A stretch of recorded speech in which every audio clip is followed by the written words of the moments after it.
15वां अध्याय। कृष्ण विरह व्यथित पांडवों का परीक्षित को राज्य देकर स्वर्ग सिधारना।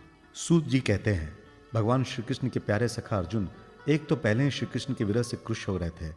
उस पर राजा युधिष्ठिर ने उनकी विषादग्रस्त मुद्रा देखकर उसके विषय में कई प्रकार की आशंकाएं करते हुए प्रश्नों की झड़ी लगा दी। शोक से अर्जुन का मुख और हृदय कमल सूख गया था, चेहरा फीका पड़ गया था। वे उन्हीं भगवान श्री कृष्ण के ध्यान में ऐसे डूब रहे थे कि बड़े भाई के प्रश्नों का कुछ भी उत्तर न दे सके। श्री कृष्ण की आंखों से ओझल हो जाने के कारण वे बढ़ी हुई प्रेम जनित उत्कंठा से परवश हो रहे थे। रथ हाँकने, टहलने आदि के समय भगवान ने उनके साथ जो मित्रता, अभिन्न हृदयता और प्रेम से भरे हुए व्यवहार किए थे, उनकी याद पर याद आ रही थी। बड़े कष्ट से उन्होंने अपने शोक का वेग रोका और हाथ से नेत्रों के आंसू पोंछे। फिर रूंधे हुए गले से अपने बड़े भाई महाराज युधिष्ठिर से कहा। अर्जुन बोले, महाराज, मेरे ममेरे भाई अथवा अत्यंत घनिष्ठ मित्र का रूप धारण कर श्री कृष्ण ने मुझे ठग लिया। मेरे जिस प्रबल पराक्रम से बड़े बड़े देवता भी आश्चर्य में डूब जाते थे, उसे श्री कृष्ण ने मुझसे छीन लिया। जैसे शरीर प्राण से रहित होने पर मृतक कहलाता है, वैसे ही उनके क्षण भर के वियोग से ही संसार अप्रिय दिखने लगता है। उनके आश्रय से द्रौपदी स्वयंवर में राजा द्रुपद के घर आए हुए कामोन्मत्त राजाओं का तेज मैंने हरण कर लिया। धनुष पर बाण चढ़ाकर मत्स्य वेद किया और इस प्रकार द्रौपदी को प्राप्त किया था। उनकी सनिधि मात्र से मैंने समस्त देवताओं के साथ इंद्र को अपने बल से जीतकर अग्निदेव को उनकी तृप्ति के लिए खांडव वन का दान कर दिया और मैं दानों के निर्माण की हुई अलौकिक कला कौशल से युक्त मायामयी सभा प्राप्त की और आपके यज्ञ में सब ओर से आकर राजाओं ने अनेक प्रकार की भेंटें समर्पित की। 10,000 हाथियों की शक्ति और बल से संपन्न आपके इन छोटे भाई भीमसेन ने ही उन्हीं की शक्ति से राजाओं के सिर पर पैर रखने वाले अभिमानी जरासंध का वध किया था। तदनंतर उन्हीं भगवान ने उन बहुत से राजाओं को मुक्त किया जिनको जरासंध ने महाभैरव यज्ञ में बलि चढ़ाने के लिए बंदी बना रखा था। उन सब राजाओं ने आपके यज्ञ में अनेकों प्रकार के उपहार दिए थे। महारानी द्रौपदी राजसु यज्ञ के महान अभिषेक से पवित्र हुए अपने उन सुंदर केशों को, जिन्हें दुष्टों ने भरी सभा में छूने का साहस किया था, बिखेर कर तथा आंखों में आंसू भरकर जब श्री कृष्ण के चरणों में गिर पड़ी, तब उन्होंने उसके सामने उसके उस घोर अपमान का बदला लेने की प्रतिज्ञा करके उन धूर्तों की स्त्रियों की ऐसी दशा कर दी कि वे विधवा हो गई और उन्हें अपने केश अपने हाथों खोल देने पड़े। वनवास के समय हमारे वैरी दुर्योधन के षड्यंत्र से 10,000 शिष्यों को साथ बिठाकर भोजन करने वाले महर्षि दुर्वासा ने भी हमें दुस्तर संकट में डाल दिया था। उस समय उन्होंने द्रौपदी के पात्र में बची हुई शाक की एक पत्ती का ही भोग लगाकर हमारी रक्षा की। उनके ऐसा करते ही नदी में स्नान करती हुई मुनि मंडली को ऐसा प्रतीत हुआ मानो उनकी तो बात ही क्या, सारी त्रिलोक ही तृप्त हो गई है। उनके प्रताप से मैंने युद्ध में पार्वती सहित भगवान शंकर को आश्चर्य में डाल दिया तथा उन्होंने मुझको अपना पाशुपत नामक अस्त्र दिया। साथ ही दूसरे लोकपालों ने भी प्रसन्न होकर अपने अपने अस्त्र मुझे दिए। और तो क्या, उनकी कृपा से मैं इसी शरीर से स्वर्ग में गया और देवराज इंद्र की सभा में उनके बराबर आधे आसन पर बैठने का सम्मान प्राप्त किया। उनके आग्रह से जब मैं स्वर्ग में ही कुछ दिनों तक रह गया, तब इंद्र के साथ समस्त देवताओं ने मेरी इन्हीं गांडीव धारण करने वाली भुजाओं का निवात कवच आदि दैत्यों को मारने के लिए आश्रय लिया। महाराज, ये सब जिनकी महती कृपा का फल था, उन्हीं पुरुषोत्तम भगवान श्री कृष्ण ने मुझे आज ठग लिया।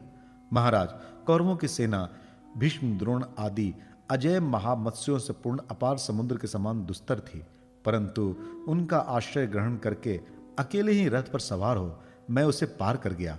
उन्हीं की सहायता से आपको याद होगा, मैंने शत्रुओं से राजा विराट का सारा गोधन तो वापिस ले ही लिया, साथ ही उनके सिरों पर से चमकते हुए मणिमय मुकुट तथा अंगों के अलंकार तक छीन लिए थे। भाई जी, कौरवों की सेना भीष्म, कर्ण, द्रोण, शल्य तथा अन्य बड़े बड़े राजाओं और क्षत्रिय वीरों के रथों से शोभायमान थी। उनके सामने मेरे आगे आगे चलकर वे अपनी दृष्टि से ही उन महारथी युद्धपतियों की आयु, मन, उत्साह और बल को छीन लिया करते थे। द्रोणाचार्य, भीष्म, कर्ण, भूरिश्रवा, सुशर्मा, शल्य, जयद्रथ और बालिक आदि वीरों ने मुझ पर अपने कभी न चूकने वाले अस्त्र चलाए थे, परंतु जैसे हिरण्यकशिपु आदि दैत्यों के अस्त्र शस्त्र भगवत भक्त प्रहलाद को स्पर्श नहीं करते थे, वैसे ही उनके शस्त्रास्त्र मुझे छू तक नहीं सके। ये श्री कृष्ण के भुज दंडों की छत्र छाया में रहने का ही प्रभाव था। श्रेष्ठ पुरुष संसार से मुक्त होने के लिए जिनके चरण कमलों का सेवन करते हैं, अपने आप तक को दे डालने वाले उन भगवान को मुझ दुर्बुद्धि ने सारथी तक बना डाला। आह, जिस समय मेरे घोड़े थक गए थे और मैं रथ से उतरकर पृथ्वी पर खड़ा था, उस समय बड़े बड़े महारथी शत्रु भी मुझ पर प्रहार न कर सके, क्योंकि श्री कृष्ण के प्रभाव से उनकी बुद्धि मारी गई थी। महाराज माधव के उन्मुक्त और मधुर मुस्कान से युक्त विनोद भरे एवं हृदय स्पर्शी वचन और उनका मुझे पार्थ, अर्जुन, सखा, कुरुनंदन आदि कहकर पुकारना मुझे याद आने पर मेरे हृदय में उथल पुथल मचा देते हैं। सोने, बैठने, टहलने और अपने संबंध में बड़ी बड़ी बातें करने तथा भोजन आदि करने में हम प्राय एक साथ रहा करते थे। किसी किसी दिन मैं व्यंग से उन्हें कह बैठता, मित्र तुम तो बड़े सत्यवादी हो। उस समय भी वो महापुरुष अपनी महानुभावता के कारण जैसे मित्र अपने मित्र का और पिता अपने पुत्र का अपराध सह लेता है, उसी प्रकार मुझ दुर्बुद्धि के अपराधों को सह लिया करते थे। महाराज जो मेरे सखा, प्रिय मित्र नहीं मेरे हृदय ही थे, उन्हीं पुरुषोत्तम भगवान से मैं रहित हो गया हूँ। भगवान की पत्नियों को द्वारका से अपने साथ ला रहा था, परंतु मार्ग में दुष्ट गोपों ने मुझे एक अबला की भांति हरा दिया और मैं उनकी रक्षा नहीं कर सका। वही मेरा गांडीव धनुष है, वही बाण है, वही रथ है, वही घोड़े हैं और वही मैं रथी अर्जुन हूँ, जिसके सामने बड़े बड़े राजा लोग सर झुकाया करते थे। श्री कृष्ण के बिना ये सब एक ही क्षण में नहीं के समान सार शून्य हो गए। ठीक उसी तरह जैसे भस्म डाली हुई आहुति, कपट भरी सेवा और उसर में बोया हुआ बीज व्यर्थ हो जाता है। राजन, आपने द्वारकावासी अपने जिन सुहृद संबंधियों की बातें पूछी है, वे ब्राह्मणों के शापवश मोहग्रस्त हो गए और वारुणी मदिरा के पान से मदोन्मत्त होकर अपरिचितों की भांति आपस में एक दूसरे से भिड़ गए और घूंसों से मारपीट करते सब के सब नष्ट हो गए। उनमें से केवल 4-5 ही बचे हैं। वास्तव में यह सर्वशक्तिमान भगवान की ही लीला है कि संसार के प्राणी परस्पर एक दूसरे का पालन पोषण भी करते हैं और एक दूसरे को मार भी डालते हैं।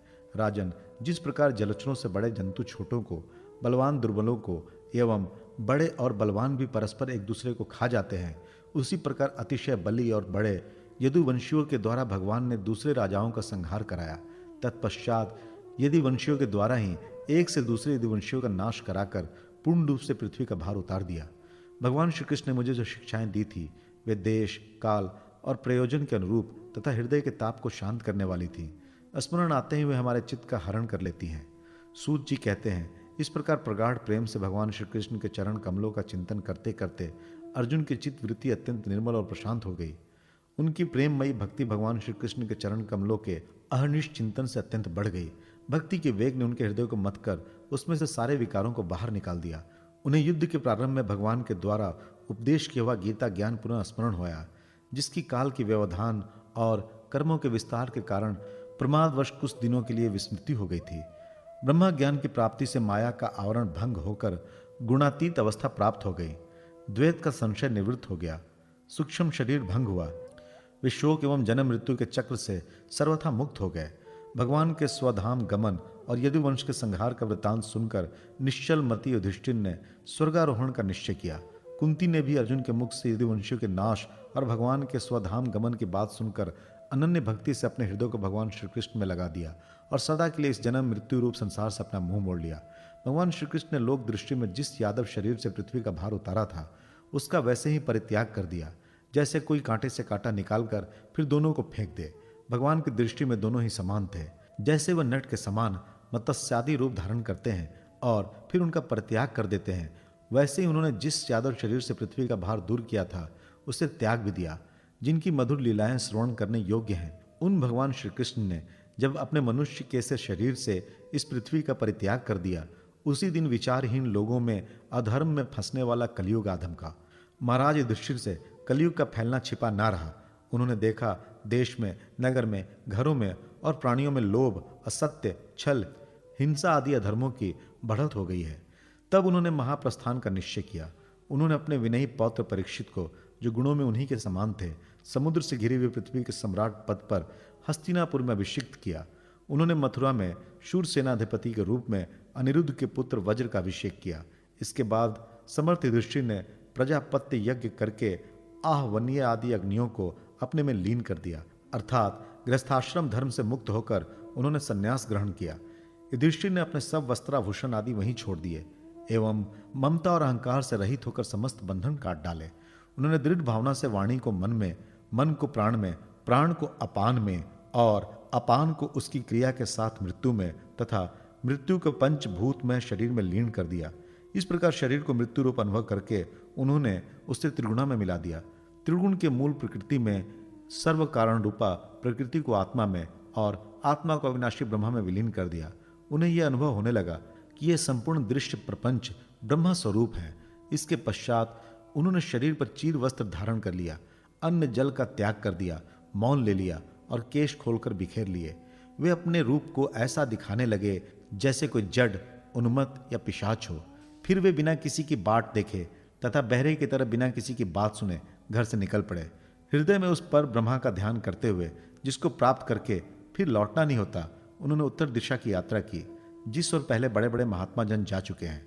भीमसेन, अर्जुन आदि युधिष्ठिर के छोटे भाइयों ने भी देखा कि जब पृथ्वी में सभी लोगों को अधर्म के सहायक कलयुग ने प्रभावित कर डाला है, इसीलिए वे भी श्री कृष्ण के चरणों की प्राप्ति का दृढ़ निश्चय करके अपने बड़े भाई के पीछे पीछे चल पड़े। उन्होंने जीवन के सभी लाभ भली भांति प्राप्त कर लिए थे, इसलिए यह निश्चय करके कि भगवान श्री कृष्ण के चरण कमल ही हमारे परम पुरुषार्थ हैं, उन्होंने उन्हें हृदयगण में धारण किया। पांडवों के हृदय में भगवान श्री कृष्ण के चरण कमलों के ध्यान से भक्ति भाव मढ़ाया। उनकी बुद्धि सर्वथा शुद्ध होकर भगवान श्री कृष्ण के उस सर्वोत्कृष्ट स्वरूप में अनन्य भाव से स्थिर हो गई, जिसमें निष्पाप पुरुष ही स्थिर हो पाते हैं। फलतः उन्होंने अपने विशुद्ध अंतकरण से स्वयं ही वह गति प्राप्त की, जो विषयासक्त दुष्ट मनुष्यों को कभी प्राप्त नहीं हो सकती। संयमी एवं श्री कृष्ण के प्रेमावेश में मुग्ध भगवान में विदुर जी ने भी अपने शरीर को प्रभाव क्षेत्र में त्याग दिया। उस समय उन्हें लेने के लिए आए हुए पितरों के साथ वे अपने लोक यमलोक को चले गए। द्रौपदी ने देखा कि अब पांडव लोग निरपेक्ष हो गए हैं, तब वे अनन्य प्रेम से भगवान श्री कृष्ण का ही चिंतन करके उन्हें प्राप्त हो गई। भगवान के प्यारे भक्त पांडवों के महाप्रयाण की इस परम पवित्र और मंगलमयी कथा को जो पुरुष श्रद्धा से सुनता है, वो निश्चय ही भगवान की भक्ति और मोक्ष प्राप्त करता है।